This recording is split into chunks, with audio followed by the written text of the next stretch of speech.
Bienvenidos a Designaholic, el podcast que amplifica la conversación sobre la cultura de diseño y las industrias creativas a través de sus protagonistas. Soy Jorge Diego Etienne y quiero compartir contigo mi pasión por el diseño con los temas más relevantes en la actualidad y analizando objetos que han hecho historia o están marcando tendencia. Bienvenidos. Bienvenidos a un capítulo corto más de Designaholic. Estoy aquí con Alex. ¿Qué onda, JD? Y mi nombre es Jorge Diego. Y en estos capítulos cortos lo que nos gusta es platicar de ciertos temas, productos, cosas que nos interesan como diseñadores. Y el tema de hoy es un tema muy relevante, sobre todo en México. Muy relevante, muy mencionado, muy platicado. Muy trillado. En ocasiones polémico. Y el tema es diseño y artesanía. Es como... Vamos a hablar un poco, ¿no? De cómo conviven estos dos mundos, cómo se mezclan, cómo se relacionan. Y tenemos un par de ejemplos de proyectos cercanos al estudio y que conocemos a fondo, entonces podemos hablar a fondo de ellos. No me atrevería a mencionar así nada más a la ligera otros proyectos que no conozca tan profundo como los que tenemos aquí enfrente o de los que vamos a mencionar. De acuerdo. Comencemos primero por qué es artesanía, qué es diseño, o sea, cómo se diferencian. Sí, digo... Tuviste un poco de eso, ¿no? Sí, digo, la plática empieza un poco donde la artesanía, como definición de artesanía, siempre pensamos en trabajo manual, siempre pensamos en trabajo de tradición y sí, pero esencialmente lo que se define como artesanía, pues es una pieza o procesos que generan piezas distintas cada vez. Es decir, cada pieza es única, ¿no? Por eso tiene mucho sentido que relacionemos a la artesanía con procesos tradicionales manuales, porque obviamente la ejecución no genera piezas idénticas una tras otra. Que ahí podemos encontrar una línea de diferencia con lo que es diseño o diseño industrial en sus orígenes, que era un poco al revés, ¿no? Era como cómo generar una pieza, un diseño una vez y poderlo replicar N cantidad de veces exactamente igual, con la misma función, con las mismas dimensiones, etc. Entonces, eso es como el punto de partida de como la gran diferencia en definición, ¿no? Entonces, cuando escuchamos de diseño artesanal, podría ser como diseño pensado en que se produzca y se reproduzca en serie, pero con procesos manuales. Puede ser algo así, y creo que también el partir de estas definiciones nos rompe un poco como el paradigma, ¿no? Porque siento que a veces es como hablar de diseño en artesanía era como si estuviera como ultrajando uno a la otra, ¿no? Y pues realmente no. Digo, se puede diseñar un proceso, o pues puede diseñar una pieza que sea generada bajo un proceso manual, pero que se repita una serie de veces. Y los ejemplos que tenemos hoy en día, yo creo que van relacionados a eso. Exacto. ¿Por qué crees que en México existe tanto diseño o tantos diseñadores trabajando con artesanos? Pues yo creo que inicialmente, a mí me parece que pues tenemos una cantidad vasta de procesos, de tradiciones, de técnicas, ¿no? de fabricación ancestrales y desde muy antiguas hasta algo más contemporáneo, pero tenemos una lista amplia, ¿no? de técnicas manuales y tradicionales de generar producto. Y pues creo que esto coincide mucho con la generación de nuevos diseñadores, jóvenes, etcétera, contemporáneos, que uno de los principales recursos por los que buscamos como representar los primeros proyectos o primeras piezas, pues son procesos que tenemos como más a la mano o conocidos, ¿no? Que muchas veces coinciden con artesanía. Y también yo creo que tiene que ver con que está muy a la mano. Ajá, exacto. O sea, en México, y me ha pasado mucho cuando platico con diseñadores europeos, americanos que están trabajando en México, que llegaron y se enamoraron, entre muchas cosas, tacos, el país, la fiesta, también se enamoraron de que aquí hay una facilidad o una inmediatez para fabricar. Exacto. Que en otros países como Estados Unidos o como Europa tal vez no lo hay. Sí. Aún lo que yo digo es que puedes hacer en México cosas con muy alta calidad, en un volumen no tan alto y en un precio bastante atractivo o competitivo. Exacto. Y creo que también eso suma también a la respuesta a esta pregunta, ¿no? O sea, al ser procesos que están más a la mano, en volúmenes pequeños, pues también facilita la introducción de nuevos proyectos. Es más inmediato poder ver el resultado a intentar tener una pieza que se fabrique miles o cientos de miles de veces, ¿no? Y definitivamente, como pensemos en artesanía mexicana, estamos pensando en el arte popular, con estas piezas características que, como tú decías, México es un país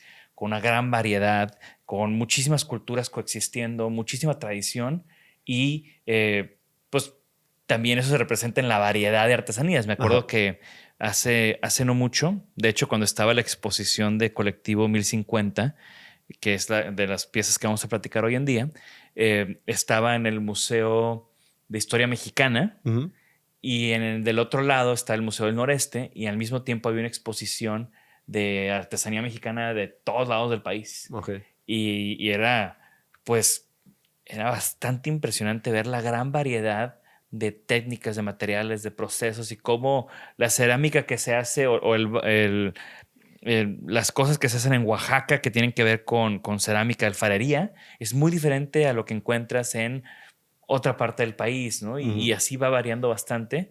Y a veces son tradiciones milenarias, claro, que fueron de las cosas que aprendimos en la exposición de Colectivo 1050. Así que, pues comenzamos con ellos, ¿no? Colectivo 1050 es la rama comercial de Innovando la Tradición. Es un proyecto que conozco muy bien porque en su cabeza está Kitsia Barrera, quien estudió conmigo un año en Japón. Ajá. Entonces, me tocó cuando estaban a punto de lanzar o terminando este libro de Barro y Fuego, que se los recomiendo bastante. Y es este libro de El arte de la alfarería en Oaxaca por Eric Mindling, que al final es como una radiografía de todos los pueblos alfareros de Oaxaca, las características de cada uno, los procesos que usan y también pues las tipologías, ¿no? O sea, ¿por qué en cierto pueblo se hace la misma olla de una forma que se hace en otro, ¿no? ¿Cómo cambia la composición de la arcilla? ¿Cómo cambian los procesos que utilizan? Y al final también Colectivo 1050 pues tiene piezas que como este que es el florero Bartolo, hecho con barro negro, que pues lo siguen comercializando y lo siguen como, de alguna manera, Colectivo 1050 ha hecho una gran labor de reinsertar estas piezas artesanales en contextos contemporáneos. Y lo hacen con muchísima pasión y lo hacen también bastante responsablemente, que es una de las cosas claves del diseño de la artesanía. Tú vas a una zona maco, tú vas a una lonja mercantil, estos mercados que hacen en la Ciudad de México, y siempre te vas a topar con Colectivo 1050 y siempre van a estar vendiendo como pan caliente, lo cual es bastante bueno para mantener viva la tradición. De acuerdo. Otro de los proyectos que vamos a hablar hoy en día o que tenemos aquí presentes tenemos ahí una variedad de piezas de diario. De diario. Que es un proyecto que yo creo que nos encanta. ¿Podríamos coincidir en eso? Somos muy fans. Lamentablemente, bueno, no lamentablemente, pero es un hecho de que diario ya no existe. Moisés Hernández, un gran amigo, el diseñador que encabezaba el proyecto, emigró a Estados Unidos, fue reclutado ni más ni menos que por Apple. Entonces, como diseñador de color, digo, los que conocen diario, pues verán que definitivamente sí es una expertise de Moisés el tema del color. Aquí tenemos algunos manteles de las últimas piezas que hicieron, unos tarritos de cerámica, tenemos algunos juguetes, un yoyo torneado en madera. Y este fue un proyecto, o sea, Diario comenzó como un proyecto que fue la tesis de Moisés cuando estudiaba en ECAL. A mí me sorprende bastante porque me pasó algo similar cuando yo estaba en Holanda. Cuando yo estaba en Holanda fue que diseñé el molcajete, el Mokaware para Tupperware. Siento que pasa algo cuando te vas de México que extrañas y en esa nostalgia mexicana pues reconectas y te brota y diseñas cosas mexicanas, ¿no? Entonces, así nació el proyecto.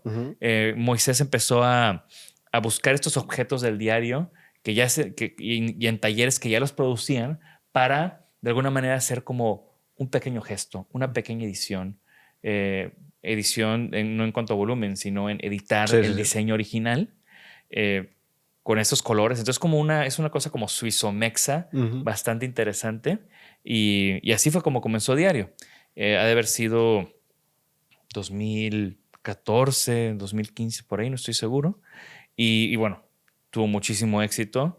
Al final, pues, como te digo, es una marca que ya no sigue operando. Pero esa relación o esa manera de Moisés de buscar, investigar, entender un proceso y una artesanía para antes de querer ingerir en ella. Claro.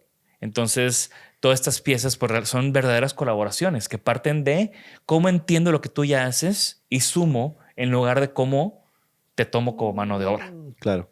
Que para mí es algo súper, súper interesante. Otros dos proyectos que ahorita aquí no tenemos piezas de ellos, pero los conocemos muy bien, son, comencemos por el proyecto de BU, que son estos tapetes que Marisol Centeno fabrica, o la marca es BU, comenzó fabricando estos tapetes en Oaxaca, en un pueblo que ya tenía una larga tradición de hacer tapetes. Marisol comenzó con esta investigación igual del proceso, de la historia de la artesanía y cómo a través del diseño podía como combinar estos procesos y estos artesanos con sus diseños para generar una marca que hasta la fecha sigue siendo bastante, bastante exitosa. Claro, que es una referencia completamente de este ejemplo, ¿no? De la combinación de la artesanía y con una dirección de diseño.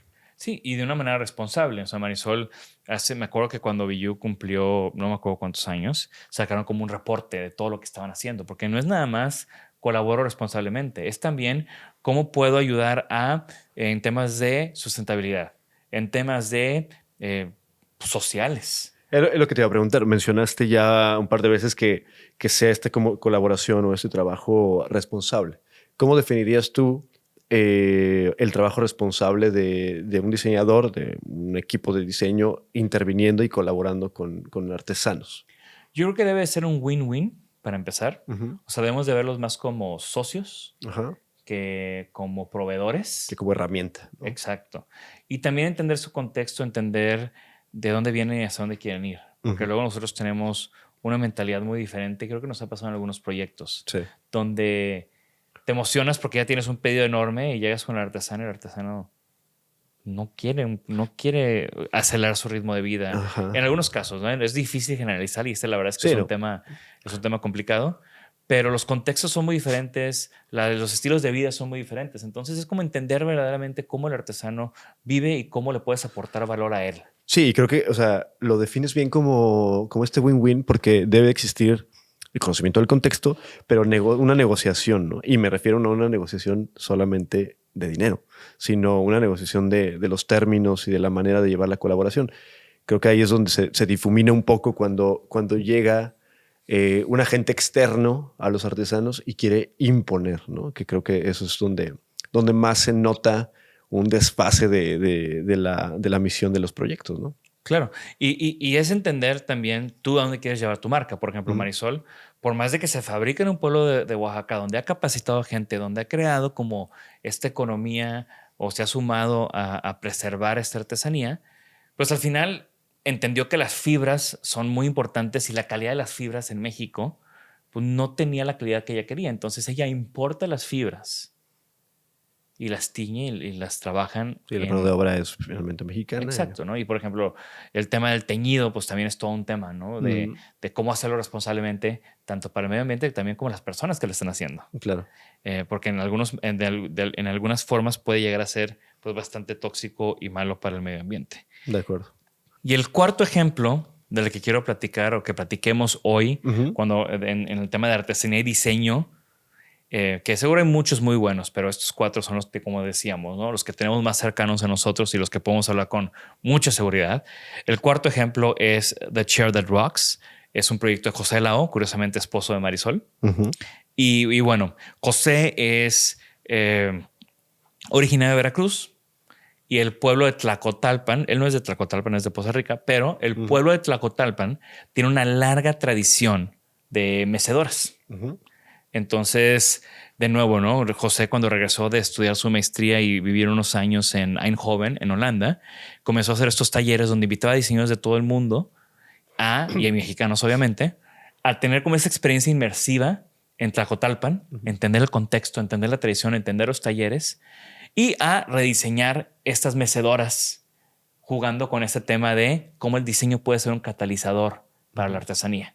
Una mecedora que tal vez ya habíamos anticuada, después se puede reeditar, se puede repensar, se puede hacer, por ejemplo, me acuerdo que de las primeras piezas que hizo José fue hacer la flat pack para que pudiera viajar más fácil, ¿no? Y se pudiera vender más fácil, ¿no? Entonces, varios diseñadores que estuvieron aquí en el estudio, me acuerdo que les patrocinamos ahí los talleres con José y regresaban súper contentos. Sí. Y también súper interesante porque también regresamos a, no todo tiene que ser la artesanía, el barro, o sea, hay muchos tipos de artesanías y José con la silla de mecedora de Tlacotalpan y The Chair That Rocks, que les vamos a poner el link para que también vean los videos y un mini documental que hizo buenísimo. Es uno de esos ejemplos muy buenos de una relación favorable con los artesanos. No, y que justo creo que este proyecto de José habla, digo, es una muestra, una síntesis de lo que comentamos, ¿no? O sea, al ser una experiencia inmersiva, no solo se conocía la técnica ni los materiales, sino también un contexto total, ¿no? De el medio en el que se daba esta técnica y estos procesos, la generación de estos productos. Y creo que eso es de las cosas que más podemos resaltar en esta serie de proyectos, ¿no? O sea, el interés y la intención de poder relacionarse y conocer el contexto a profundidad para sumarse, ¿no? O sea, hacer más con lo que se tiene, ¿no? Y que ambas partes o ambos mundos aporten lo que se tiene, ¿no? Y en lo que tienen esta expertise, ¿no? Por un lado la técnica y por otro lado las nuevas alternativas o nueva visión, ¿no? Y la comercialización y todo lo demás que también es bastante importante. Claro. Ahora, tú sabes que en el estudio, pues este es un tema que hemos trabajado varias veces, ¿no? Hay varios proyectos que hemos hecho en colaboración con artesanos. Claro. Uno de ellos es y el más reciente es el proyecto de Galeana, que bueno, al final todo esto surge de mi estancia en Japón. Ajá. O sea, yo cuando estuve en Japón estuve haciendo un programa que se llama Diseño Moderno y Artesanía en Japón. Y justamente estábamos explorando esta intersección entre el diseño moderno y la artesanía y cómo en Japón lo tienen tan dominado. Y digo, fue un año de investigación, experimentación y conocer y visitar muchos talleres. Pero al final creo que hay varios componentes interesantes que me traje a México y son como parte de esta lógica de los planteamientos que hemos hecho en esta conversación, ¿no? Claro. Por ejemplo, el tema de la artesanía debe de ser vigente o un objeto debe de ser vigente en la vida contemporánea de la gente. Entonces, mucho de lo que ha pasado con la artesanía mexicana es de que los objetos se han quedado un poco anticuados, ¿no? O sea, lamentablemente, digo, es una realidad que pues ya las casas mexicanas es un porcentaje muy pequeño el que sigue usando un comal de barro. Claro. ¿Ok? Por la vida moderna y la vida contemporánea. Y así un sinfín de objetos, ¿no? Piensen ustedes cuántos objetos conocemos de barro, de procesos artesanales que realmente usemos todos los días en nuestras vidas. Sí, entonces, al quedarse anticuados, pues pierden valor. Pierden valor no económico, sino valor como nuestras vidas. Sí, porque se desconectan a veces por formato, o sea, el formato en el que están hechos, dimensiones, material, transportación, se desconectan de lo que entendemos como una vida más actual. Y se convierte en algo decorativo o en un novelty, por decirlo así. A cambio de en Japón, donde la gente joven sigue comprando su cerámica porque es súper importante para ellos, porque la ceremonia del té sigue siendo vigente. Entonces, y también ha habido muchos ejemplos donde modernizan artesanías, utilizan procesos artesanales para generar productos contemporáneos. Claro. Y justamente es eso en donde a mí me ha interesado insertarme o donde creo que estos proyectos se están insertando. Están trayendo, están actualizando cosas artesanales y le están poniendo en un contexto contemporáneo. De acuerdo. Yo tengo un tapete de Marisol. Aquí en el estudio usamos todos los días las tazas de Moisés. Este florero Bartolo en mi casa siempre tiene flores. Amigo, yo que soy bien fan del yoyo de diario. El fin de semana fuiste a mi casa y te tomaste un mezcal en el tarrito de Moisés.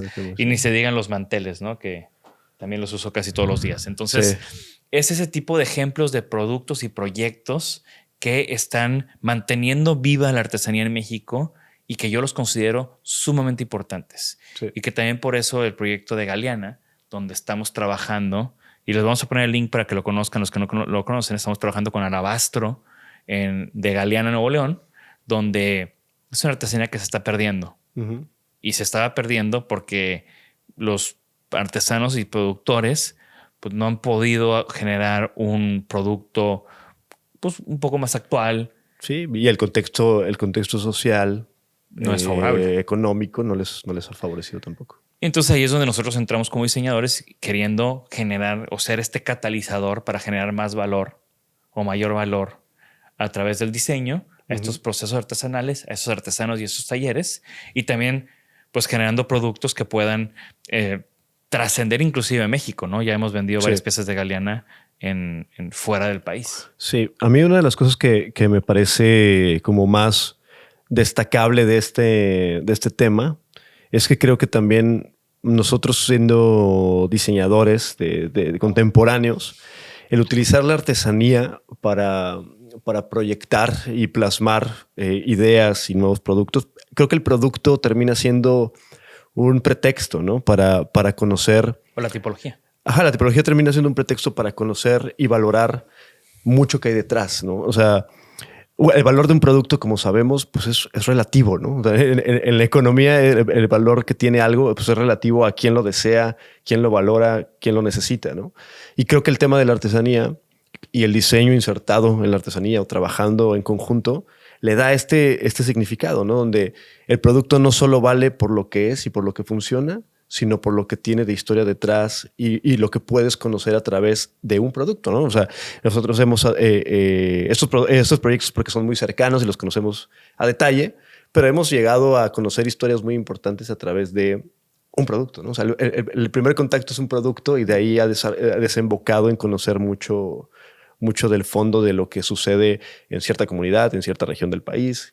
Que eso es lo que veíamos mucho en la exposición de Barro y Fuego. O sea, toda la historia que cargan esos objetos que a veces vienen desde los pueblos indígenas antes de la conquista, tienen, o sea, estas tradiciones realmente son milenarias en algunos casos.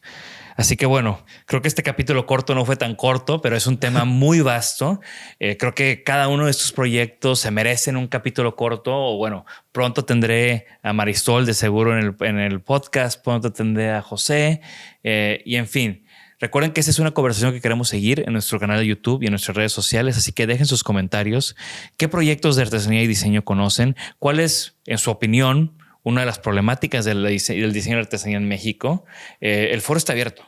De acuerdo, y pues sí, digo, a acercarnos más, ¿no? A conocer técnicas y distintas versiones y formatos de artesanía con las que hay demasiadas. Y obviamente los proyectos que tienen que ver con diseño, pues con mayor razón, ¿no? Excelente. Entonces yo soy Jorge Diego Etienne. Muchas gracias por acompañarnos. Y yo soy Alex Hernández. Hasta la próxima. Gracias por escucharnos. Por favor, suscríbanse al podcast y síganos en nuestras redes. Nos pueden encontrar como Designaholic MX. Y para que la conversación continúe, deja tu comentario. Me interesa mucho conocer tu opinión. También te puedes registrar a las 5 de la semana un newsletter con lo más relevante del diseño, arte y arquitectura directo en tu mail. Mi nombre es Jorge Diego Etienne y esto fue Designaholic.